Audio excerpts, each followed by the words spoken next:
The Canvas Series, Episode 17.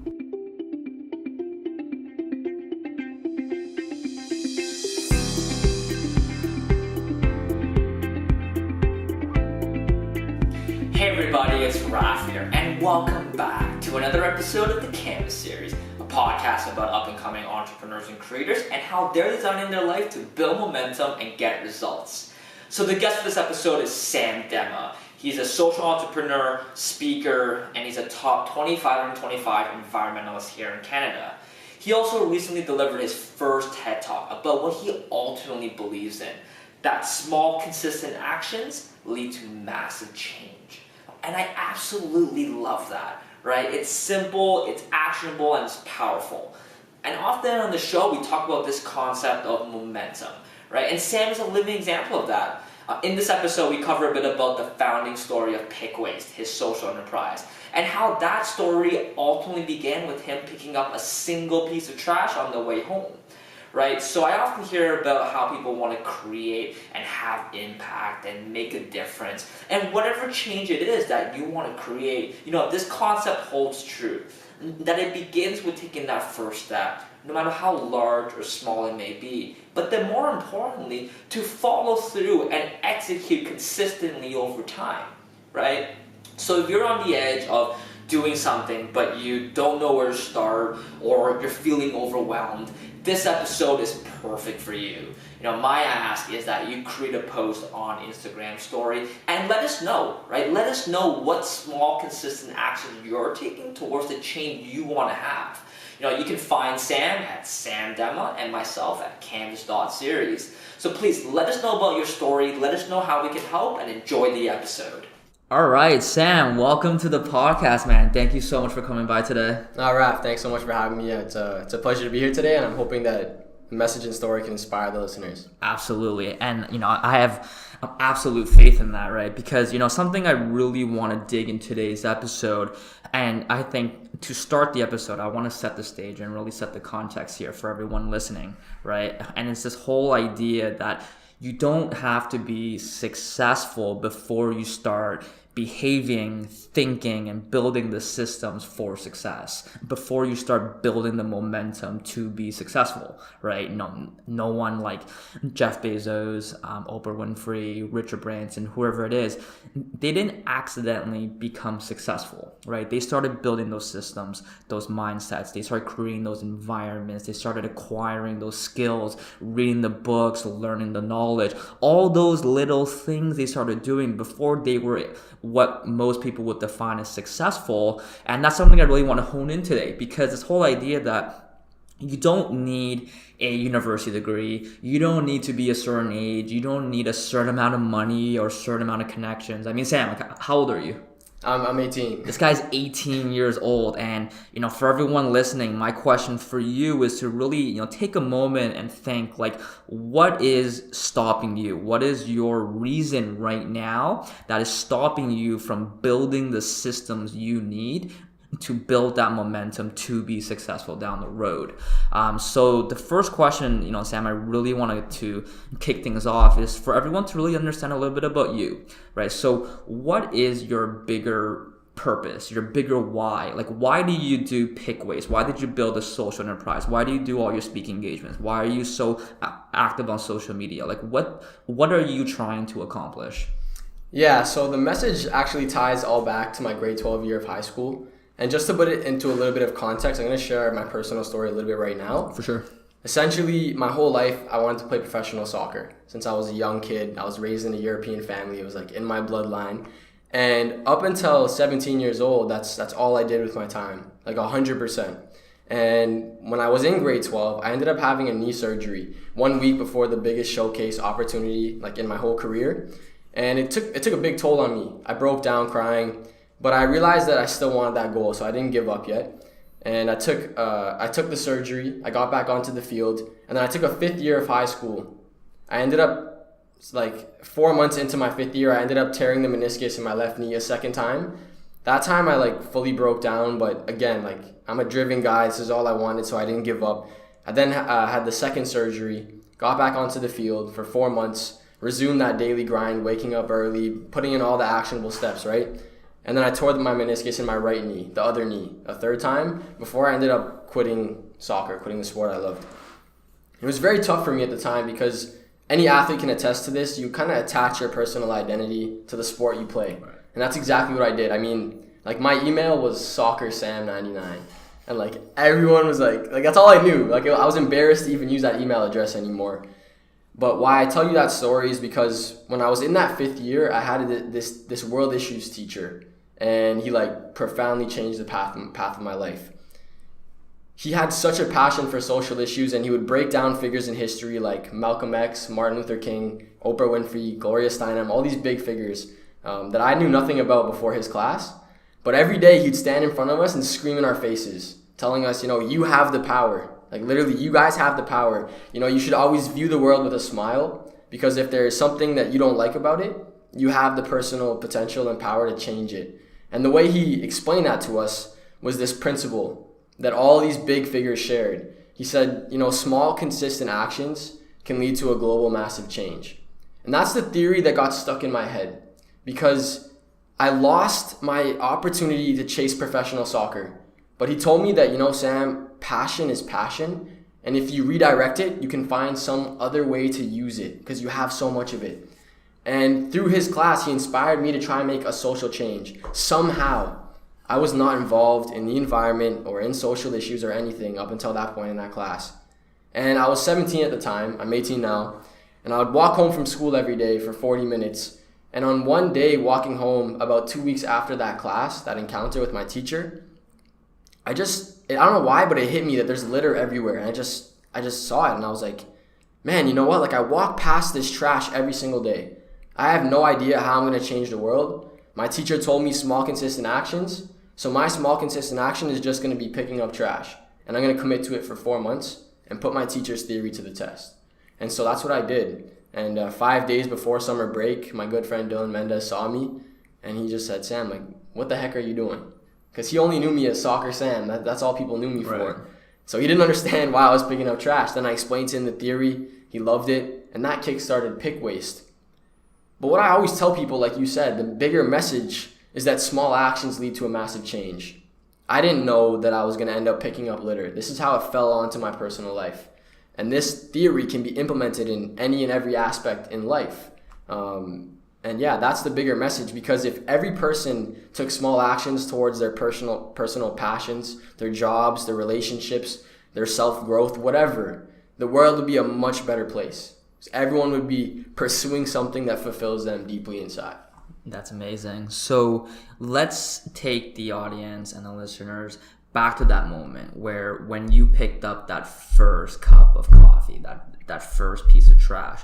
What was going on in your head? I mean, like, you didn't throw it there. It wasn't you. You could have kept going. Most people would have probably kept going. What made you decide to pick up that cup of coffee? Yeah, so I'll actually take you right back to the moment because it's something that I remember very vividly. I was walking down the sidewalk and I was listening to a podcast. I always listen to podcasts when I'm walking, running, try to surround myself with like good knowledge. And the podcast I was listening to was talking about like following your purpose.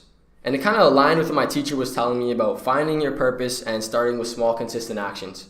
And while I was walking deep in thought, I kind of it sounds cliche, and I didn't kick the cup, but a cup kind of blew across the sidewalk. And I was just like, man, why is there so much garbage everywhere?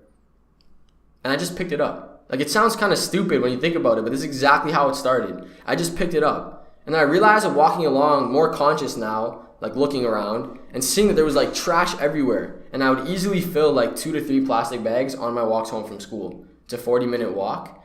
And along the walk, over the couple of months, I had lots of people like beeping and cheering and like waving, saying hello, thank you, all that kind of stuff. And it reinforced in me that it's a positive thing to do. It's a good thing to do. And it kind of kept me going. So that's really like the moment that it all started. And it just kind of snowballed from that. So did you ever think that first cup would manifest into something bigger? You know, your best friend working with you, a team, you know, multiple chapters now, a social enterprise, you know, looping in governments and municipal governments and whatnot. Did you think at that moment that it was ever going to be that big, or were you just focused on just picking up this cup because it crossed your line of sight and you wanted to do good? I'm curious. Like, what was going on in your head at that moment? Yeah, no, absolutely not. Absolutely not. You have to put yourself in my shoes. I was at a time period in my life where I just lost the dream that I've been chasing for like 13 years. I can't play soccer. I'm like heartbroken. My teacher steps into my life, redirects my whole path like profoundly. And I'm walking home and I just picked it up, not having no clue where it was going. Like, I did not have any idea of turning this into an initiative, turning it into anything. I just thought this is going to be my way to make a difference, no matter how small or how big. And I put my faith in my teacher. You know, I think a lot of my big life changes or my shifts in life are the result of a lesson I learned, a book I read, and that was just another one of them. And I trusted that this lesson my teacher told me would be correct. And it just so happened that it was, and that small action led to that big, massive change in the span of like a year and a half. And that's powerful, right? Because, you know, I don't think anyone who ever built something massive and significant and game-changing really thought they were ever going to get there, right? I would even say for this podcast, it was record one episode. And I, you know, like in the very beginning, I didn't even want to record the first episode. I almost backed out of it, right? And it was just about doing one and focusing on that one, getting that one done first. And I think Will Smith, in one of his earlier interviews, he talks about how you don't start by building the whole wall and thinking about that, but you start by laying that first brick down the best way you can. And if you do that every single day, you get the wall, right? So that's impressive. And like, out of curiosity, like, what are some of the results you guys have generated so far? How much trash, how much people have been involved? Like, I'm curious, like, what are some of the outcomes you have generated to date? Yeah, so with Pick Waste, we do like a bunch of different things. The three main things we do are voluntary cleanups, which is 1 hour once a week on Saturday mornings. And for those, we have completed just over 58, and we have filled 655 bags of litter from the community of Pickering. We've also picked up just over 8,000 cigarette butts and spoken in front of 32 high schools. So the second thing we do besides the voluntary cleanups are the presentations. So it's more focused on the theory of small, consistent actions and how me and Dylan's personal life stories kind of play into that. But it also ties in the environment, because that's what we stand for, right? Protecting it and preserving it for present and future generations.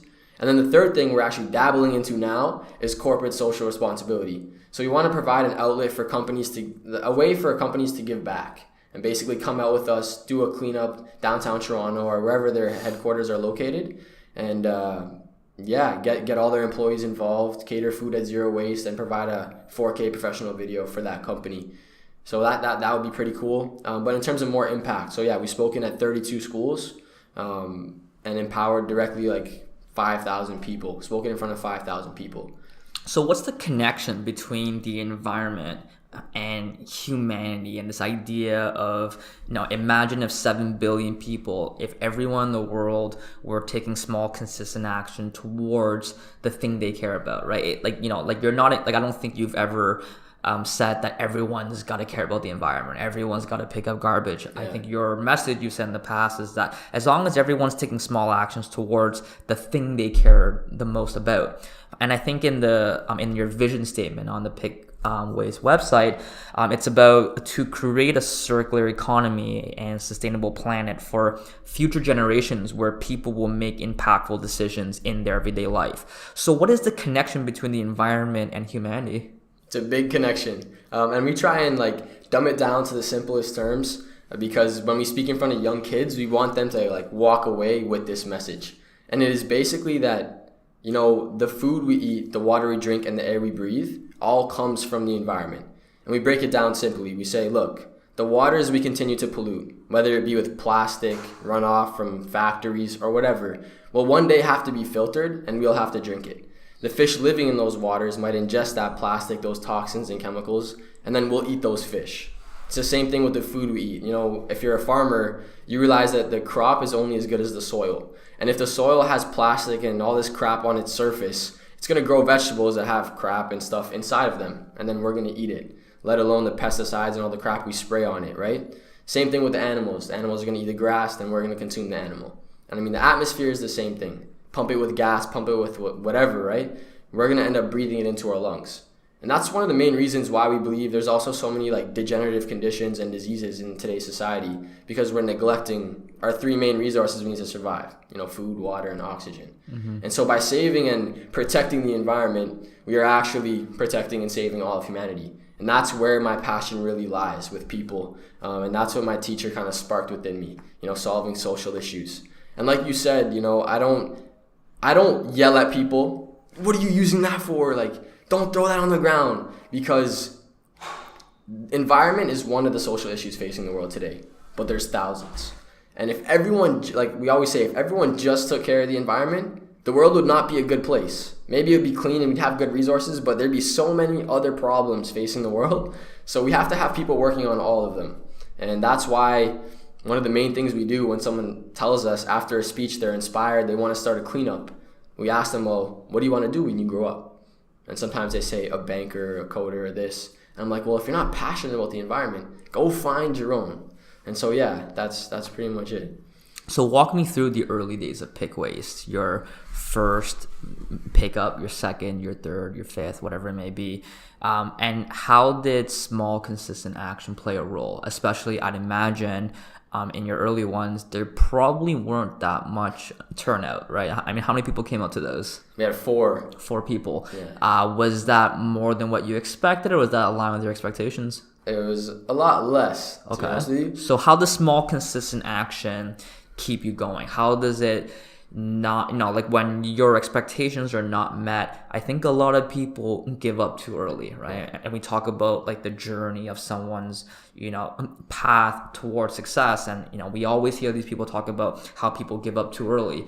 How does small, consistent action help you keep going, where just because you have 4 people turn out, that's better than nothing? You kept going, and now you have multiple chapters, multiple things going on. Yeah, I think it stems down to like one word, and it's known as Kaizen. It's a word I read in a book on the story of Tom's, the shoe brand. The book's titled Start Something That Matters. And the word hit home with me because the word Kaizen, it's a Japanese word. It's been around for ages, and it means like everyday small improvements. So it's very close to like small, consistent actions. And essentially our first 10, maybe even 15 cleanups, we had 4 people, me, Dylan, the other co-founder, and then 2 of our friends that were initially starting it with us. The odd time we'd get 1 more person, and we believed so much in the mission that we really didn't care how many people came out. If we were doing this for the wrong reasons, to say, hey, I started this, hey, I can put this on my resume, we would have given up a lot sooner than we did. Definitely. I mean, we didn't give up yet. We're never going to give up. But we would have given up like maybe a month in, 2 months in, because no one was coming. But when I look back, it started with me walking home. And then I got Dylan involved, and there was 2. And then a month later, there was 4. But then for a good stretch of 3 or 4 months, it was just us 4, until we started speaking at schools and spreading the message of small actions in front of like very big audiences. And then we started getting more people coming out. But yeah, it all stems back to those little daily improvements, Kaizen, and yeah, small consistent actions. So do you have any systems or habits or routines in your own life that reinforce this idea of daily consistent actions and daily improvements in your own life? Yeah, so I actually have an accountability partner. This is my co-founder, Dylan, but I'm actually getting another one it's a guy downtown. And essentially, I can set up all this stuff, but if I don't like follow through with it, it's not going to matter. And the way we do it is once a week we have a meeting, and then we follow up with each other every afternoon, like at nighttime, like a quick 5-minute talk or 5-minute call. And every morning we set a schedule, like a little schedule, because things that don't get written down or scheduled don't get done, usually. And so it's small things. We break it down to like really small things, like send an email. And if you send an email every day, you're sending a lot, right? It ends up being a lot.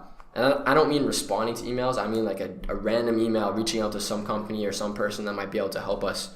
So having those small talks with Dylan allow us to set up like a bunch of small little tasks. Read 5 pages of this book to learn more about the environment. Read this blog post. It's very generic, but it adds up like really fast. So were all these actions that you chose, whether it's the outreach emails or reading blogs and thought leadership in your industry, do all of these small, consistent actions align to your bigger mission? Is that how you structured it? Yeah, so to be honest with you, the first like 7 or 8 months, the first 7 or 8 months, we weren't sure what was the most important tasks. And Tim Ferriss talks about this in his book, the 80-20 principle, that 20% of the actions you take will lead to 80% of the results.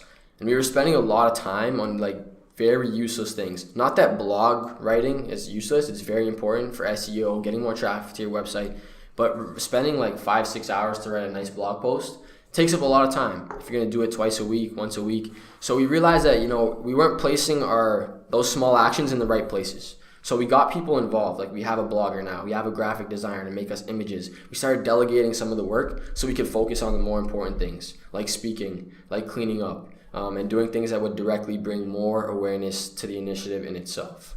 Okay. So, for someone who, hears this podcast, they want to start applying small, consistent actions in their life towards something they care about. They do it for 2-3 months, much like you, and they're not getting much results. How did you differentiate between this being, something that just takes time and patience and effort and eventually you'll break through, versus on the other hand, that this is just a bad idea, right? Because at the end of the day, I also believe, as a business and economics guy, I believe in market forces, right? Supply and demand. Yeah. And I've also seen the other side of the spectrum where, people keep throwing time, effort, dollars into a project. They keep going, and it's just not going anywhere. And part of that's also because there's no market for it. Yeah. How do you differentiate between the two? Yeah, it's a tough question, especially because it's like an initiative that wasn't started as a business. Exactly. We didn't write a business plan out before we started it. And so we kind of actually, started Pick Waste from a passion project and then figured out how we could, in a certain way, kind of monetize it. And we're not looking to turn this into a huge business. We want to make the biggest impact that we can. So we've spoken numerous times for free. But in the future, like the future of Pick Waste is innovation. We can't, like I tell people all the time, the solution is not picking up trash, because if someone then throws it on the ground, it defeats the whole purpose of picking up garbage. So we want to get to the point where we can pick up enough trash to raise enough awareness, because numbers talk. If we say we've picked up 50,000 bags, people are going to be like, what the hell? Like, what? Like, what is this? What is going on? What are these kids doing? And we want to get to that much awareness so we can change policies. Now, if that's going to make us money, I really can't tell you. But we're not putting much money into it. So it's not like we're throwing dollars at it. We're actually just throwing action. Like we're taking actions. All the stuff we do doesn't really cost that much money. And so for us, it's all about that passion more than it is the dollars we're generating. And so, yeah, that's a tough question to distinguish. But yeah, for us, it's more about the passion and the impact. So you've in the past talked about, and I think as a sports guy, you talk about using a baseball analogy, right? And every chance you get, whether it's speaking or your weekly pickups, you talk about having another chance at bat. What do you mean by that? Yeah, so I actually came across this little story again in the same book written by Tom, the guy who started Tom Shoes. Sorry, his name's Blake. And he was talking about a story about a baseball player who one game struck out 3 times in a row. That usually hits home runs. And after the game, his team lost, and all the other players were like extremely upset. But this one guy who struck out 3 times had a huge smile on his face, even though his team had lost. And so when the reporter asked him, I can't remember his name, why are you so happy? Like you just struck out 3 times. And what he said was, I knew that after striking out 3 times, it'd bring me closer to my next home run, because every strikeout brings me 1 step closer. Every journey of 1,000 steps starts with 1 small step. Will Smith says you got to fail fast, you got to fail forward. Every failure gets you closer to the ultimate goal, and that's what having another at bat means. And I can relate that into the Pick Waste story in my personal life through speaking. I never did any public speaking in my entire life until I was 17 years old, and I decided that theory my teacher taught me was so important that I had to share it, regardless of my speaking ability and skill. And so the first 4 times I stepped in front of a crowd on a stage, in front of entire high schools, I choked. Literally, my speech, I written it out, was like 25 minutes. I'd practice in my shower like every day, and midway through the speech, I just went blank. And I know like public speakers can relate to this in their early journey, and I just paused for 1 minute, and I gathered my ideas and said, I'm so sorry, guys. I'm 17 years old. Like, please, like, I got to get back into my speech. Sorry about that. And I just kept going. And then I did it again, and a third time, and a fourth time. And after the fourth time, I honestly didn't care anymore. I was like, man, I have this message inside of me that needs to be shared with so many people. It helps so many people. I don't care how stupid or dumb my delivery looks. And so without those failures, I would not be able to spread this message or have this ability to speak in front of people that I have today with the comfort I have today. So were you thinking that in the moment? Like after that first embarrassing moment, that first fail, like I can't even imagine, going on stage, talking to an audience and going blank and then recovering, but then doing it again and then failing and then doing it again and doing it again. Like, were you thinking this already at that point in your life, or like what was going on in your head? Like what kept you going? Most people would have stopped, right? Most people would have said, you know what, this isn't for me, right? And this circles back to that first question I asked, right? The audience, it's, what is your reason? Because I think too often we rationalize why we shouldn't do something, why we should stop doing something, why something is too big or too difficult for us or not for us, quote unquote. What was going on in your head? Whew, that's a big one. Yeah, so I was scared. I did not want to get back on the stage. Absolutely not. I felt embarrassed just as everyone would in the situation. But before this, I've read a numerous amount of books, and I can't remember the exact title of the book. But in this book, the main message was that the best things in life are on the other side of fear. And when you step past fear, you grow. Like if you step past fear, you grow. And for me, it was not so much about growing myself, but I knew it would help me grow and turn into a better person. But it was because I believed so much in the message because it totally changed my life. And people definitely have the same problems in their personal life. Not that they lost their identity having injuries as a soccer player, but maybe they've lost their identity or their passion in a 9-to-5 job, or lost their identity to something else in life and become so entangled in it that they don't really follow their passion. And if I could awaken like 2 or 3 people in every speech, I'd feel fulfilled. And so for me, it was helping others that kept me getting up on stage. Because the theory allowed me to change my life and build good habits and all that good stuff. And I had to share it with other people, regardless of how stupid I looked on stage. I really didn't care. Right, and things take time, right? So why don't you share, like, in the past we've talked about the bamboo story. What's that all about? Yeah, that's an interesting one too. David Meltzer, pretty cool guy. I listened to him on a podcast, and he shared this story. And essentially it's that there's a bamboo tree in China. It's a special kind of tree, and it does not grow for like the first year or first 4 years, something crazy like that. But you have to continue watering it every single day. And so you go out there in this little pile of dirt with a seed in there and you water it, and like it doesn't move. And you go out the next day and you water it doesn't move. And like in society, if we take this analogy and play it into society, people will be watching you trying to build your passion, and it's not really growing or they can't see results yet. And they start to laugh at you like, what the heck's going on?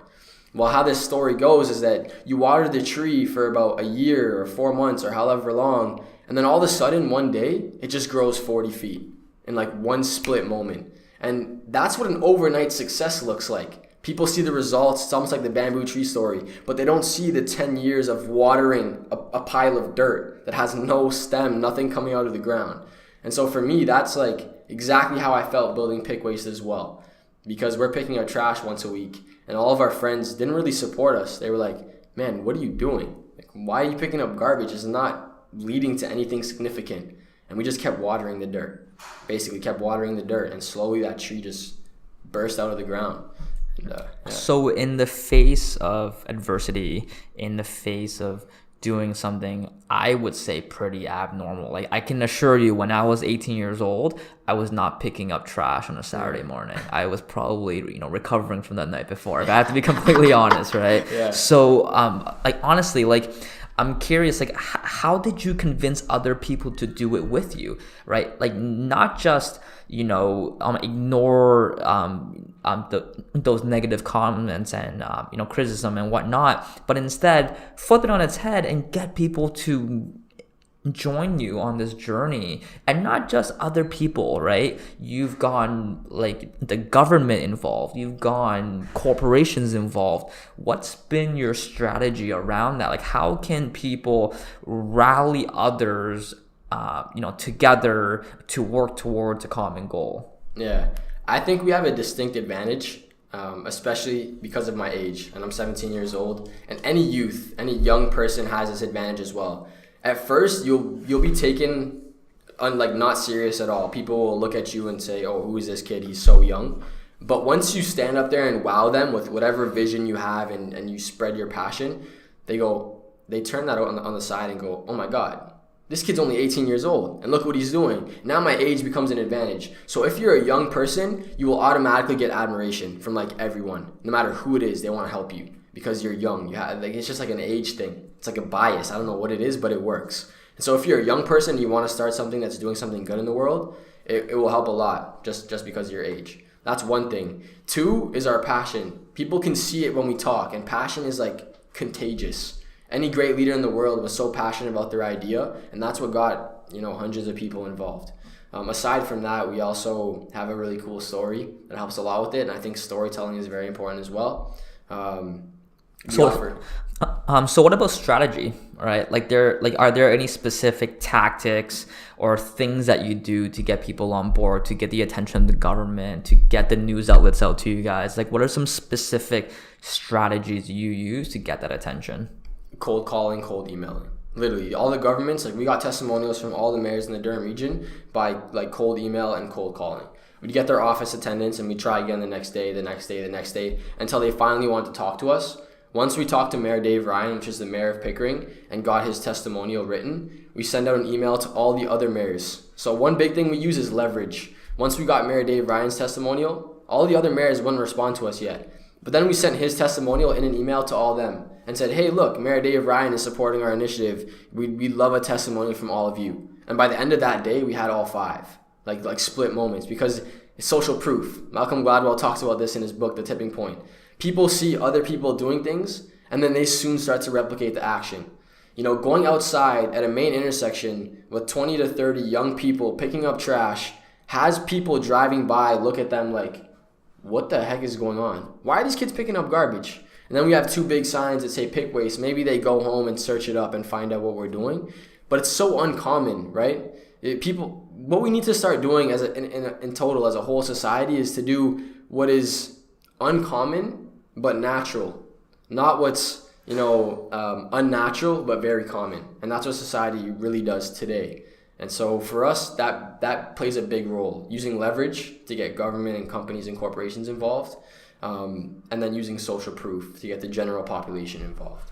That is a very critical concept. Have you seen that YouTube video where the guy starts dancing and everyone looks at him like he's crazy, but then some other guy joins and someone joins, and then next thing you know, it's like a giant dance party on a hill, right? Yeah. It's that idea of social proof. And I think that combined with leverage is, I see it every day in my work, right? And, when the company first started as a startup, how did we convince hospitals to buy your technology, right? It's like, because everyone's first question is always, have you done this somewhere else? And no one wants to be N=1. Yeah. And I think for a lot of people starting out any project or business, they look at the market and they go like, oh my gosh, there's too many customers. I don't know where to start. And it's too big of a pie to chew in one go.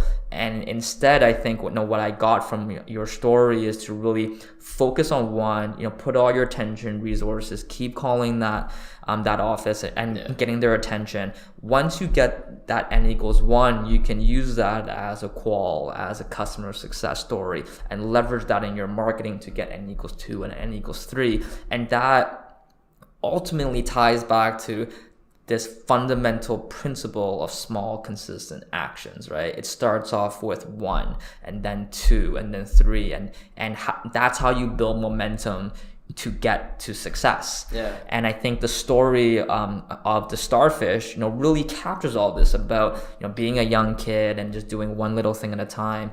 So what is the starfish story? Yeah, I came across this story as well, probably 7-8 months ago, reading a blog.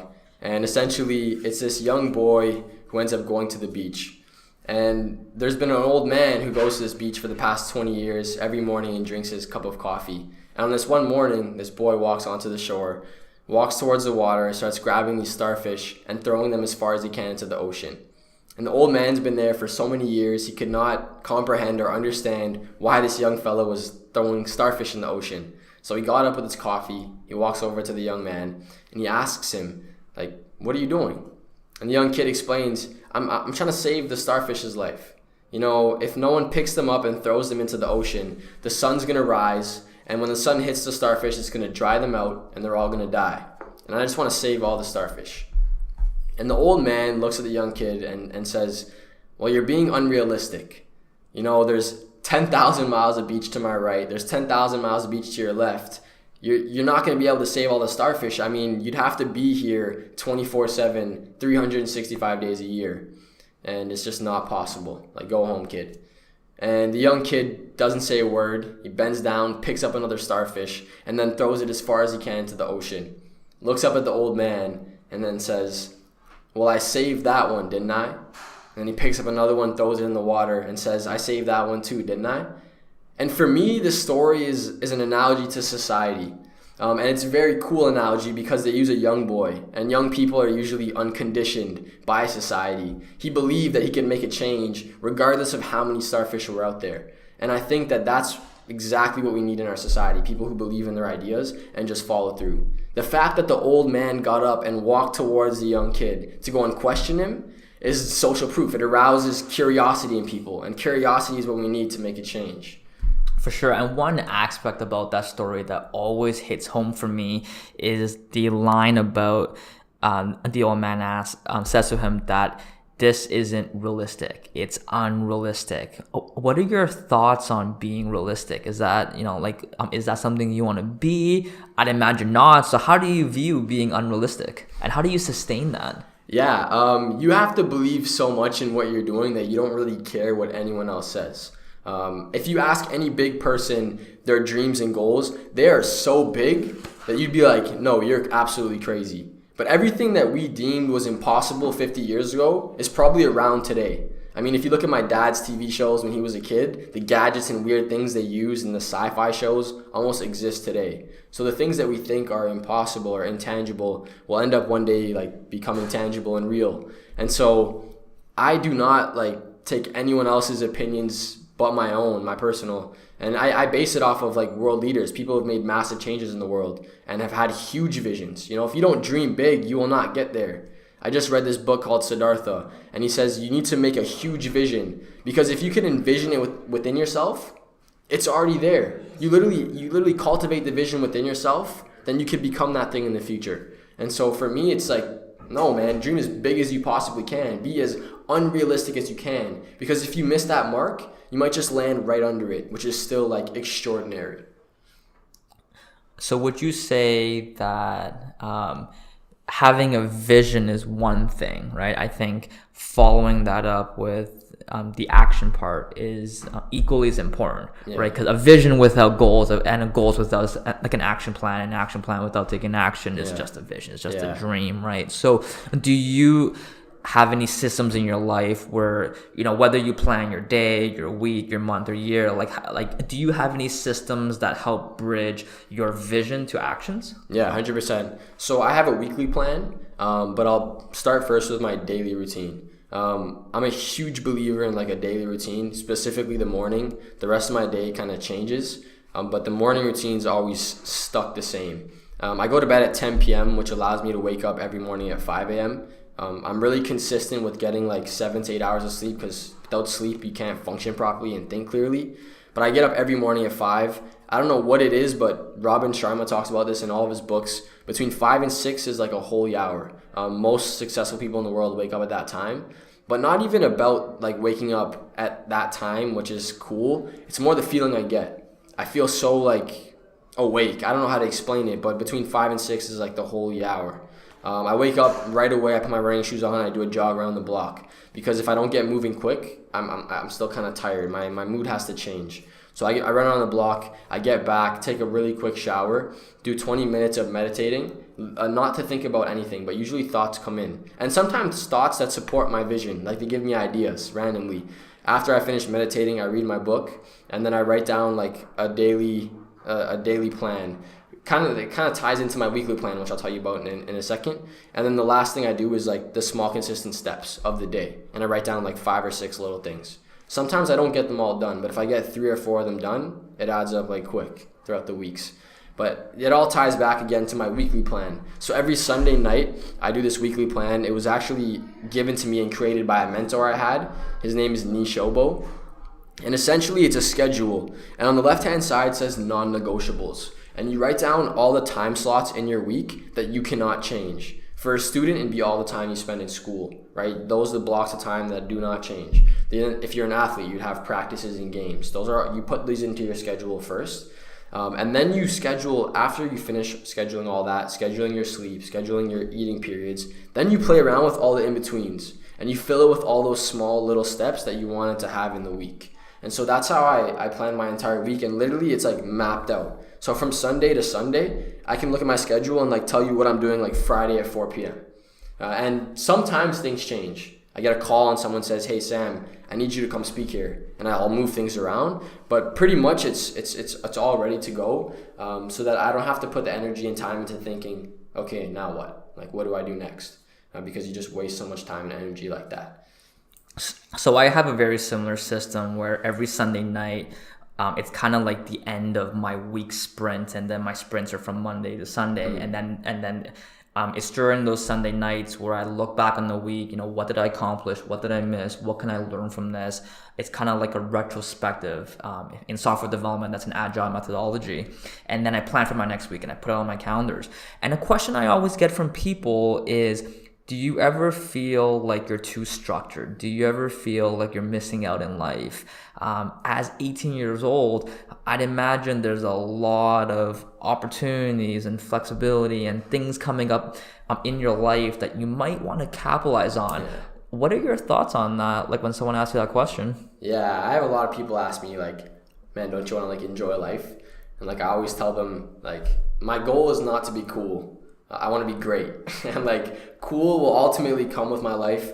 And definitely I agree that having fun and enjoying the process is like huge. And for me, I really didn't I've been really structured, but I will not change my weekly setup or any of the habits or things I do, but I will definitely start implementing like a lot more enjoyment. There's a really cool English word called gravitas, and it means building your personality. And essentially, this was told to me by a friend like a week ago, which is kind of funny. We were walking around the block downtown, and he's like, "Sam, you need to build your personality, because the more experiences you have in life, you then become more relatable to other people. You can connect easier. You can do all these great things with more personality, more experiences." And he's like, "That's why I travel. That's why I go to different countries. That's why I experience different cultures. Yes, it's fun, but it also adds so many layers to your personal life that other people are attracted to, and you can relate a lot easier." And so I've missed out on that up until 2 weeks ago when my friend told me this little story walking around the block. And so I'm trying to make it a point to integrate that kind of things in my life. I don't really care much for the partying, the drinking, the sex, all that kind of stuff. It'll come. It's more about having these authentic life experiences that will like build layers on my life personally. For sure. And something I do is that as I structure my life and design my life through my calendar, I make sure to bake in time that allows for those exploratory moments, to go and spend the afternoon with my girlfriend, to have a week off and go travel somewhere. I think those are still things, those exploratory, adventurous, find new things, experiences you can still bake into your life in a structured manner. Yeah. Right? I think you can still be intentional about that. Yeah. I think the bigger challenge, and I think where people leave a lot of opportunity and value on the table, is when they don't know where their time goes, when they don't know what their priorities are, when they don't know how they spend their energy. Right? I think whenever I hear the question, I don't know where my time went, that hurts me a little bit, because it's kind of like that's the one resource you can never get back, right? And we all track our finances. We know. I hope we track our finances. I hope we know where our money is going. Yeah. But we don't look at our time, the one resource we can't get back. So that always blows my mind. So before I get into the last set of rapid fire questions, I want to ask you about reading. You read a lot, man. Like when I was your age, I did not read that much. Yeah.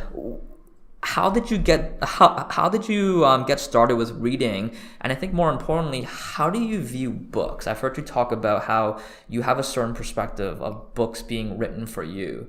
Can you share that? Yeah, I'll actually share you the story of how I got into reading like in the first place. Because it wasn't my teacher. I started reading before that class. I was like 16 years old, and I had a hip issue my whole life as well. And I was buying gym equipment from some guy, a Kijiji deal downtown, and we were loading the dumbbells from his upstairs gym, walking them down and putting them in my dad's pickup truck. And it was like a 30-minute ordeal because there was a lot, and we had to walk up and down, up and down. Anyways, I started asking this guy, like, why are you closing down your gym? Like, what's going on?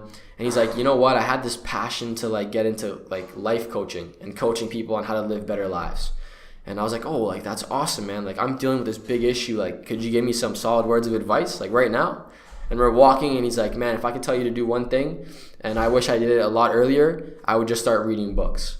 And it just, like, hit me. And I never read books in my life until I was 16 years old, aside from, like, school books and stuff like that. And I was like, okay, awesome, but, like, where do I start? Like, what do I read? Like, what should I do? And he told me to read Think and Grow Rich. And it does not relate to the injury I had. It's more of a business book and a book about like nurturing your mind. Timeless book. Yeah, it's so great, right? And everyone refers to it. It's funny. And I read that book, and I just was like, what the heck? Like, I did not know any of this stuff. Like, I did not hear of it, anything, affirmations, everything he talked about in the book. And I was like so profoundly changed that I went back to the bookstore and I bought another book. I can't remember what other books I've read, but I've now read like over 50 books. Right now, I am reading Factfulness. It's a book about how people view the world and 10 reasons why it's flawed. Very interesting book. I started off with self-help books. I think most like business people do. And after reading like 10 or 15 and realizing that the main thing that you can take from all these books is to be self-aware. Like, that's the most important thing. If you're self-aware, using your time properly, you're using everything properly. If you can become self-aware, that's what you need. That's it. Then I started moving to like history books and books that support my personal passions and mission in life.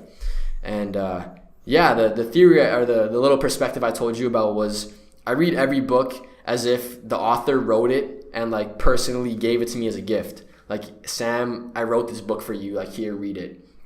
I heard one time that, if you don't like your family or friends, man, make an author your uncle. Like, in your head, make these people like almost like your relatives in your head. And so I act like they're like my great uncles giving me books. Here, Sam, take some knowledge.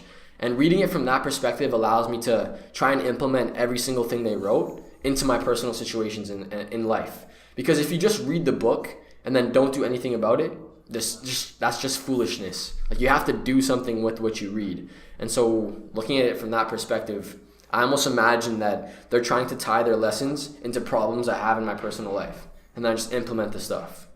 That's awesome, man. Yeah. So let's jump into the rapid fire questions here. So I'm gonna ask you a set of questions and share the first thoughts that come to mind. Yeah. So I typically start off with asking people about their morning ritual, but you've already shared that. So do you have a routine before you go to bed? Not a big one. I meditate twice. So I meditate one time in the morning. I meditate before I go to bed, and then I usually read like 10 pages of an autobiography. So I don't really read much autobiographies besides before going to bed. That being said, I have a couple like strict rules. I don't eat food after 8 p.m. for digestive reasons and sleep. I sleep with my room like completely pitch black, blinds closed, like covered. And I also have to be in bed latest like 10:30 because I have to get up early in the morning. So yeah, those are some like little things I have in the nighttime. But besides the meditating and the little bit of reading, that's pretty much it. So you'll like this question, or maybe not. What is one book you recommend everyone to read? This question changes all the time because I always start reading new books and then I feel like, wow, this one really hit me. I have some timeless favorites, but one book I just read like recently that like I think is my new best like favorite book is The Monk Who Sold His Ferrari by Robin Sharma. Timeless, this is a classic book. I read his book and I was so engaged with the content that I went out and bought like four of his other books like immediately. It's just a very, very interesting book. I would recommend everyone read it. It deals with like self-improvement and stuff like that. I actually just wrote a blog post about it, but I'll break it down for you real quick. It's a very relatable story. The summary is that there's this lawyer who's chasing this dream for rich and fame, and then he has a heart attack mid-court case. And then after his heart attack, reevaluates his life, ends up selling everything he owns, moves to India, goes into like some mountains.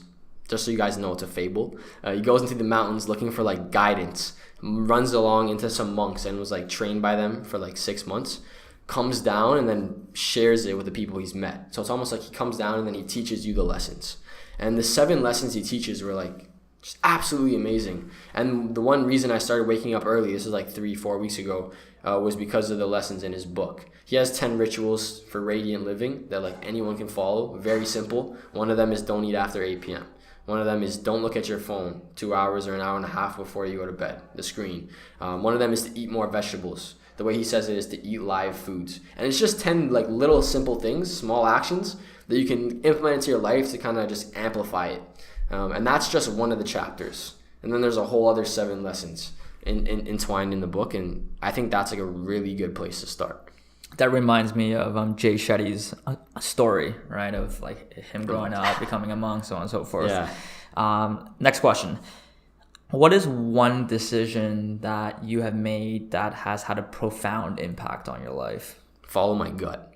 To follow my gut. So I've had lots of times in my life where I didn't want to do things based on fear, but inside me I knew that it would be the proper thing to do. And so I think taking impulse decisions has made a big change in my personal life.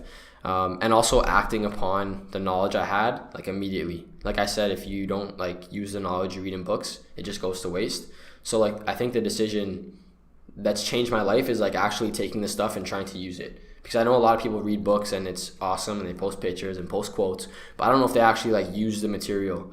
And for me, like I told you earlier, like every big shift or change in my life was the result of a book, or a lesson or a mentor. And so I think taking that decision to make that impulse action, that small action, has like changed everything. What is one question you want everyone to think about and ask themselves? Yeah, how am I living? This is the one question I ask myself often, like very often, like how am I living? It's basically a reflection question, not based on your business or based on anything else, but based on like, how are you helping others? How are you living? How are you like living out your life? How are you living out your mission? Are you respecting others? Just kind of like a reflection question. Yeah, that's the question. You can break it down and look at it however you want, but I always ask myself that question. Last question. What is one actionable piece of advice that you want everyone to implement immediately so that they can design their life to build momentum towards what matters most to them? Yeah, you've probably heard this before on the podcast, but is to build a story, like to like put your life on a piece of paper. For me, when I put my life down and I wrote it all out and I started sharing it, that's when I started getting the traction and started getting a reach out from people, because then there's that gravitas. They're seeing the personality in my situations and I became more relatable to other people. We all have a very unique story here on planet Earth, and if we're willing enough to open up and to share it, you'll like magical things happen. So I would encourage everyone listening today to stop listening, put it on pause for a second, pull out a piece of paper and write down all the interesting things that have happened in your life from a young kid until now, and then make a blog about it or do something with it, tie it into your passion somehow, and just share your story.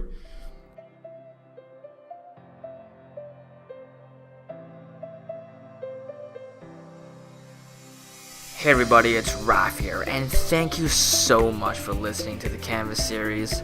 Now, if you enjoyed this episode, please take a moment to leave a rating and a review. As well, please share this with one person who you believe will absolutely benefit from this conversation.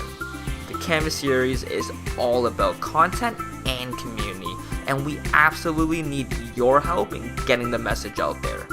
As well, feel free to follow along on social media at canvas.series for everyday discussions and content. Until next time, my friends.